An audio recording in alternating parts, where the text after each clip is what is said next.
Hello wives, அனைவருக்கும் வணக்கம்.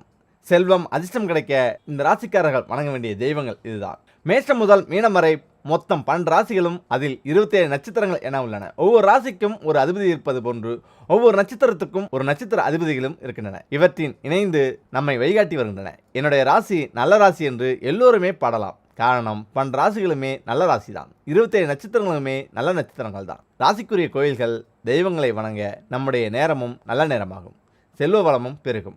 வாழ்க்கை நிர்ணயிக்கப்பட்டது என்று, எல்லாம் விதிப்படி என்று அமைதியாக இருந்து விடாமல் இறைவனை மனதார வேண்டினால் நிறைய நன்மைகள் நடக்கும். நாம் நல்லதே நினைத்து நல்லதே செய்தால் விதியும் நம் வசமாகும். 12 ராசிகளும் தங்கள் தெய்வங்களை தினம் ஒரு நிமிடம் நினைத்து வணங்க செல்வ வளம் பெருகும். அதிர்ஷ்டம் தேடி வரும். நன்மைகள் நடக்கும். அந்த ராசியினருக்குரிய கோயில்களுக்கு வாய்ப்பு கிடைக்கும் போது சென்று வணங்கலாம். அந்தந்த தெய்வ படங்களின் உருவப்படங்களை உங்கள் வீட்டில் வைத்து தினமும் வணங்கலாம். உங்கள் ராசியின் முழு நன்மையும் உங்களுக்கு தவறாமல் கிடைக்க தினமும் ஒரு நிமிடம் கண்களை மூடி நம்முடைய ராசிக்குரிய தெய்வத்தை வணங்க அதிர்ஷ்டமும் ஆனந்தமும் தேடி வரும். கடகம் மனோகரன் சந்திரனை ராசினாக கொண்ட கடகராசிக்காரர்கள் வளமான நினைவாற்றலை கொண்டவர்கள். அடிக்கடி உணர்ச்சிவசப்படுவராகவும் இரக்கம் உள்ளவர்களாகவும் இருப்பார்கள். அதிகமான உணர்ச்சிவசப்படல் காரணமாக நரம்புகள் பாதிக்கப்படும் அளவுக்கு எளிதில் கோபமடைவார். எப்படி சந்திரன் வளர்வதையும் தேய்வதையும் காண்கிறோமோ அம்மாதிரி கடகராசி பிறந்தவர்கள் சில சமயங்களில் கூச்ச சுபாவம் உள்ளவராகவும் மற்ற சமயங்களில் மிகவும் தைரியசாலியாகவும் காணப்படுவார். இவர்கள் கௌரி அம்மன் வணங்க ஆசைகள் நிறைவேறும். சந்திரனை பார்க்கும்போதெல்லாம் வணங்க வேண்டும். இந்த ராசிக்காரர்கள் தினமும் காலையில் தூங்கி எழுந்ததும் இதை பாருங்கள், அதிர்ஷ்டம் வரும். ஆம், நாம் தூங்கி எழுந்ததும் பார்க்க வேண்டிய பொருட்கள் என்னென்ன என்பதை பார்க்கலாம். நாம் தினமும் காலையில் தூங்கி எழுந்ததும் சில பொருட்களை பார்ப்பதால் அதிர்ஷ்டம் கிடைக்கும் என்று கூறுகிறார்கள். தூங்கி எழுந்ததும் எந்த பொருட்களை பார்த்தால் அதிர்ஷ்டம் வரும் என்பதை பார்க்கலாம். நாம் தூங்கி எழுந்ததும் அதிர்ஷ்டம் தரக்கூடிய சில பொருட்களை பார்க்க வேண்டும். அந்த பொருட்களை பார்ப்பதால் நம் வாழ்க்கையில் உள்ள கஷ்டம் தீரும் என்று நம் முன்னோர்கள் கூறுகிறார்கள். நாம் தினமும் காலையில் தூங்கி எழுந்ததும் சாமி படங்களை பார்க்கலாம். சாமி படங்களை பார்ப்பதால் அந்த நாள் எந்த ஒரு தீங்கும் ஏற்படாத நாளாக இருக்கும். தூங்கி எழுந்து முதலில் சாமி படங்களை பார்ப்பதால் அதிர்ஷ்டம் கிடைக்கும் என்று கூறுகிறார்கள். அது மட்டுமில்லாமல் பல மடங்கு நன்மை உண்டாகும் என்றும் நம்பப்படுகிறது. சூரிய உதயம் காலையில் தூங்கி எழுந்தவுடன் சூரிய உதயத்தை பார்ப்பதால் அதிர்ஷ்டம் கிடைக்கும் என்று கூறுகிறார்கள். காலையில் சூரிய உதயத்தை பார்ப்பதால் வாழ்க்கையில் உள்ள கஷ்டம் தீர்ந்து நன்மை உண்டாகும் என்று கூறப்படுகிறது. கடிகாரம் தினமும் காலையில் நாம் தூங்கி எழுந்தவுடன் ஓடும் கடிகாரத்தை பார்க்க வேண்டும். கடிகாரத்தை பார்ப்பதால் அதிர்ஷ்டம் கிடைக்கும் என்றும் கூறுகிறார்கள். எல்லோருடைய வாழ்விலும் நேரம் என்பது இன்றியமையாத ஒன்று. நேரத்தை வீணடிக்க கூடாது என்று கூறுவார்கள். நிற்காமல் ஓடிக்கொண்டிருப்பதுதான் கடிகாரம். நிற்காமல் சுற்றி கொண்டிருக்கும் கடிகாரத்தை நாம் தூங்கி எழுந்ததும் பார்ப்பதால் அதேபோல நாமும் நம் வாழ்க்கையில் முன்னேற முடியும். அதனால் அதிர்ஷ்டம் கிடைக்கும் என்று கூறுகிறார்கள். கண்ணாடி நாம் தூங்கி எழுந்ததும் கண்ணாடி பார்க்க வேண்டும். கண்ணாடி பார்ப்பதால் நமக்கு நன்மை கிடைக்கும் என்று கூறுகிறார்கள். கண்ணாடியை தெய்வ சக்தி கொண்ட ஒரு பொருள் என்று கூறலாம். நல்ல நிகழ்ச்சிகளில் கொடுக்கப்படும் மங்கள பொருட்களுடன் கண்ணாடியையும் கொடுப்பார்கள். காலை எழுந்ததும் கண்ணாடி பார்ப்பதால் நம் மனதில் உள்ள தீய எண்ணங்கள் நீங்கி நல்ல எண்ணங்கள் கொடுக்கிறது. அதனால் காலையில் எழுந்ததும் கண்ணாடி பார்ப்பது நல்லது என்றும் அதிர்ஷ்டம் தரும் என்று கூறுகிறார்கள். மலர்கள் தினமும் தூங்கி எழுந்ததும் நறுமணம் மிக்க மலர்களை பார்ப்பதால் லட்சுமி கடாட்சம் கிடைக்கிறது. அதனால் தூங்கி எழுந்ததும் மனமிக்க மலர்களை பார்ப்பது நல்லது. இதனால் வீட்டில் செல்வ வளம் பெருகும். அதே சமயம் தூங்கி எழுந்தவுடன் தவறையும் பார்க்கக்கூடாத 4 விஷயங்கள். எப்பொழுதுமே தூங்கி விழித்தவுடன் புதிய தினமாக தான் மனதில் நினைக்க வேண்டும். சில நேரத்தில் தூக்கத்திலேயே உயிர் பிரியும் அபாயங்களும் உண்டு. எனவே தூக்கமும் ஒரு மனிதனுக்கு மரணத்தை போன்றதுதான். ஒவ்வொரு நாளைய பொழுதும் நீங்கள் புதிதாக பிறந்ததாக நினைப்பதால் அன்றைய நாளே சிறப்பானதாக மாற்றிக்கொள்ள முடியும். முன்பெல்லாம் தீபாவளி, பொங்கல் என்று வந்துவிட்டாலே அவ்வளவு உற்சாகமான மனநிலையில் இருக்கும். ஆனால் இப்பொழுது இருக்கும் சூழ்நிலையில் அது சாதாரண நாள் போல கடமைக்கு என்று கொண்டாடி வருகிறோம். நம்மை சுற்றி என்ன நடந்தாலும் நம்முடைய உற்சாகத்தை குறைத்துக் கொள்ளக்கூடாது. தூங்கி எழுந்ததும் நாம் பார்க்கும் முதல் விஷயத்தை ஆழமாக மனம் பதித்துக் கொள்ளும். எப்பொழுது கேட்டால் கூட காலையில் நீங்கள் முதலில் எதை பார்த்தீர்கள் என்று உங்களுக்கு ஞாபகம் இருக்காது, மறந்தே போயிருக்கும். ஆனால் உங்களுடைய ஆழ்மனம் அதை கிரகித்துக் கொண்டிருக்கும் என்பதுதான் உண்மை. அதனால்தான் காலையில் இருந்தவுடன் சில பொருட்களை பார்ப்பதால் அன்றைய நாள் புத்துணர்வுடன் இருக்கும் என்று கூறுகிறார்கள். அதிலும் குறிப்பாக நம்முடைய இரு உள்ளங்கையை பார்ப்பது அன்றைய நாளை அதிர்ஷ்டமாக கொண்டு செல்லும் என்று கூறப்படுகிறது. அதேபோல கண் விழித்ததும் பார்க்கக்கூடாத இந்த 4 பொருட்கள் பற்றிய தகவலை பார்க்கலாம். முதலில் நாம் தூங்கி எழுந்து கண் விழிக்கும் பொழுது மற்றவர்களுடைய முகத்தை பார்ப்பதை விட நம்முடைய முகத்தை கண்ணாடியிலும் உள்ளங்கையை பார்ப்பதும் அதிர்ஷ்டம் தரும். அதேபோல தெய்வீக படங்களையும் விக்கிரகங்களையும் பார்ப்பது நல்ல நேர்மறை சிந்தனை உண்டாகும். பணமழை பொழிய கண் விழித்ததும் மகாலட்சுமியின் உருவத்தை அல்லது மகாலட்சுமி வீட்டிற்கும் தாமரையின் படத்தையும் பார்ப்பது மிகவும் நல்லது. எனவே தூங்கும்பொழுது உங்களுக்கு நேரெதிரே தாமரை படத்தை பெரிதாக மாற்றி வையுங்கள். அந்த இடத்தில் இருக்கக்கூடாத விஷயங்களும் உண்டு. மிருகங்கள் வேட்டையாடுவது போன்ற படத்தை சிலர் சுவற்றில் மாட்டி வைத்திருப்பார்கள். இந்த படத்தை வீட்டில் வைத்திருப்பது எதிர்மறை சிந்தனைகளை தூண்டும். அதிலும் கண்விழித்து பார்க்கும் பொழுது இந்த படத்தை பார்ப்பது அன்றைய நாளை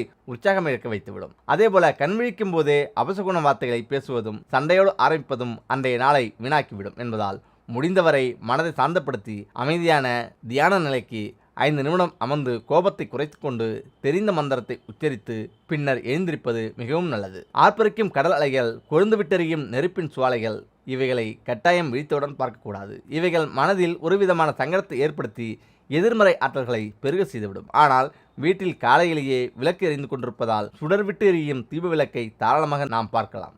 இதனால் அதிர்ஷ்டங்கள் பெருகி வரும். நல்ல விஷயங்கள் எல்லாம் நடைபெறும். அன்றைய நாளில் புதிய செய்திகளும் வாய்ப்புகளும் கிடைக்கும். கோபுர தரிசனம் கோடி புண்ணியம் என்பார்கள். எழுந்ததும் கோவில் கோபுரத்தை நேரடியாகவோ அல்லது படமாகவோ பார்ப்பது கோடி புண்ணியத்தை கொண்டு சேர்க்கும். இந்த பொருட்களுக்கு தகுந்தவாறு உங்களுடைய அமைப்பை மாற்றிக்கொள்வது மிகவும் நல்லது. அதேபோல எதிர்காலத்தில் வரப்போகும் எதிர்பாராத கஷ்டங்களை கூட தடுத்து நிறுத்தும் சக்தி இறைவனுக்கும் இந்த ஒரு பொருளுக்கும் உண்டு. அது என்ன பொருள்? அந்த காலத்தில் நம்முடைய முன்னோர்கள் எதிர்ப்புகள் இல்லாமல், கஷ்டங்கள் இல்லாமல் தங்களுடைய வாழ்க்கையை சுலபமாக வாழ்ந்து முடித்து விட்டார்கள். எதிர்ப்புகளும் கஷ்டங்களும் சுத்தமாக இல்லை என்று சொல்லிவிட முடியாது.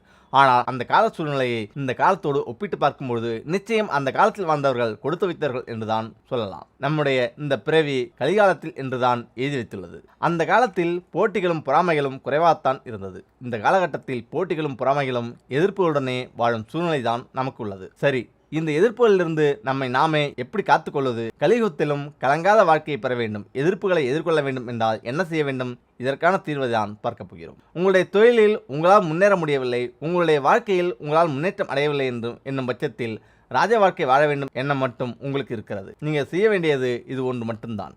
உங்களுடைய வீட்டிலும் நீங்கள் தொழில் செய்யும் இடத்திலும் கலியுகத்தின் கண்கண்ட தெய்வமான முருகர் வழிபாட்டை மேற்கொள்ள வேண்டும். குறிப்பாக அரச கோலத்தில் இருக்கும் ராஜ அலங்காரத்தில் இருக்கும் முருகனை வழிபடுவது நம்முடைய வாழ்க்கையில் விரைவான முன்னேற்றத்தையும் தேடி தரும். முதலில் உங்கள் வீட்டு பூஜை அறையில் இந்த ராஜா கோலத்தில் இருக்கும் முருகப்பெருமானின் திருவுருவ படத்தை வாங்கி வையுங்கள். தினந்தோறும் இந்த முருகருக்கு தீபம் ஒன்று ஏற்றி வைத்துவிட்டு கண்களை திறந்து ராஜ அலங்காரத்தில் இருக்கும் முருகரை தலை முதல் பாதம் வரை உற்று நோக்கி உங்களுடைய வாழ்க்கையில் வெற்றி பெற வேண்டும் என்ற வேண்டுதலை வைக்க வேண்டும். நீங்கள் முருகப்பெருமானை பார்க்கும் பொழுது உங்களுடைய மனதை ஒருநிலைப்படுத்தி அந்த உருவம் உங்களுடைய மனதில் ஆழமாக பதிய வேண்டும்.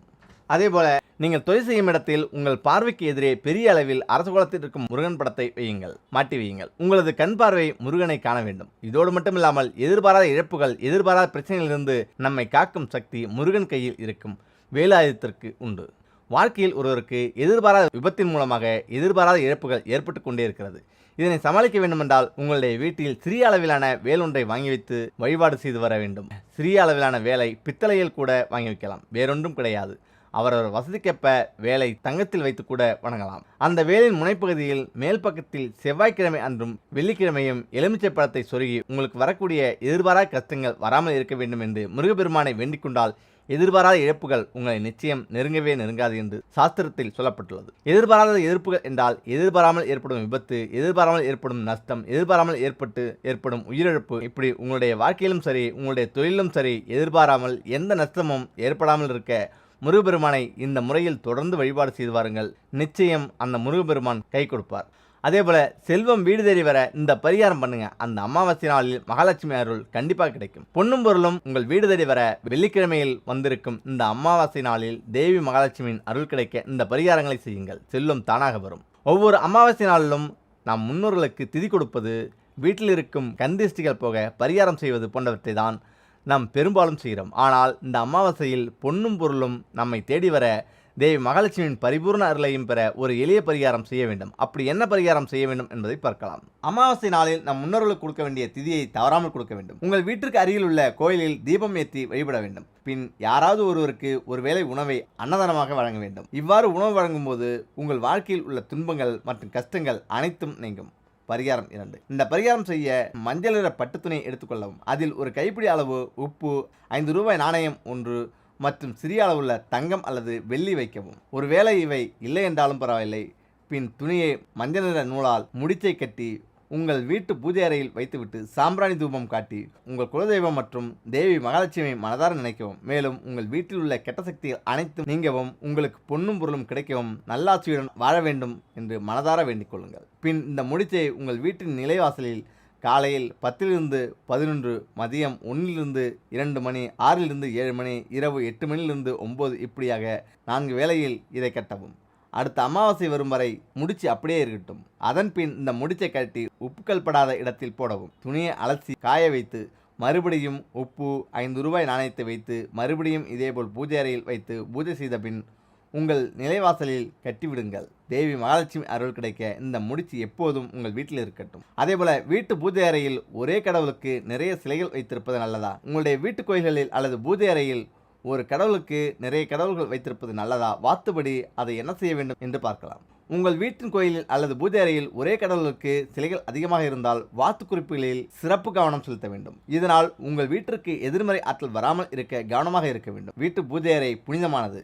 இங்கு எப்போதும் நேர்மறை ஆற்றல் இருக்கும். உங்களுடைய வழிபாட்டு இல்லத்தில் ஒரே கடவுளுக்கு ஒன்றுக்கு மேற்பட்ட கடவுள்களை வைத்திருந்தால் அவற்றை நேருக்கு நேர் வைக்கக்கூடாது. இது எதிர்மறை ஆற்றலை உருவாக்கும். அத்தகைய சூழ்நிலையில் அவற்றை அகற்ற அல்லது அவற்றின் திசையை மாற்ற வேண்டும். இரு சிலைகளும் ஒன்றை ஒன்று தொடாமல் இருக்க வேண்டும். இதனால் எதிர்மறையான ஆற்றல் ஏற்படுத்தாது. அவற்றை வீட்டில் வெவ்வேறு இடங்களில் வைக்கலாம். பல சமயங்களில் நமது வழிபாட்டு இல்லத்தில் ஒரு கடவுள் சிலை அதிகமாக மாறுவது நடக்கிறது. நாம் வெவ்வேறு காரணங்களுக்காக அதை வாங்கி வைப்போம். ஆனால் இதை செய்யக்கூடாது. உங்கள் வழிபாட்டு இல்லத்தில் ஒரே ஒரு சிலையை மட்டும் வைத்துக் கொள்ளுங்கள். இல்லையெனில் அவற்றை இணைத்து நிறுவவும்.